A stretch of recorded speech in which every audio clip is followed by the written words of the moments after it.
So, let me get back to it.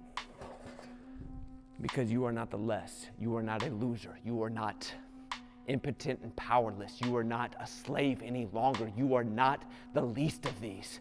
This is what you are. You are a chosen people. You are a royal priesthood.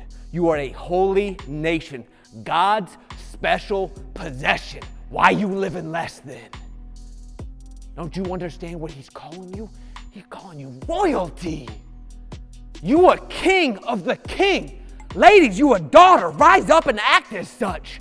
Hold yourself to such. Conduct your day as such. Because to do less is to live as less. Feel me? You are a royal priesthood, a chosen people, a holy nation, God's special possession. And in Romans 8, you are more than a conqueror. Don't you understand? These boys, they weren't that before David showed up on scene. They were anything but more than a conqueror. But David showed up on scene.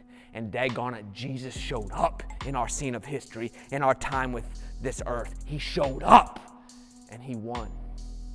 And he sits at the power side of God, and he's looking for you to take your stand, to walk in your identity, to hold on to it and believe what he bought you on that cross. What did he buy you?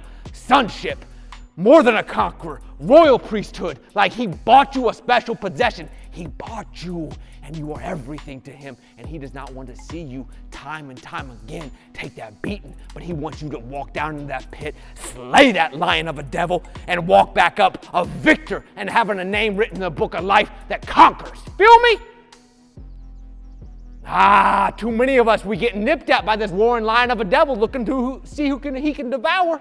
Too many of us, and how you devour something, one bite at a time, and you've been getting nipped at for years, never knowing who you are or how powerful that God is within you, and you taking them nips, and slowly but surely, he eating your identity away, and it's time for you to knock him in the teeth, knock that devil out, go down in that pit, and beat the hell out of him.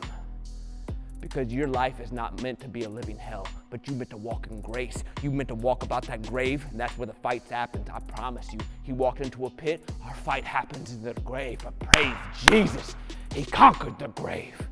And because he did, we can get about that pit. And you walk into life, and life to the full, with your Savior, with your King, with your giant killer. Because he bought you that victory.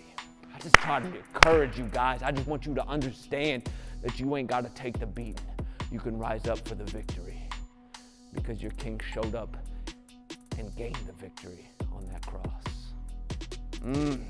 Jesus is good.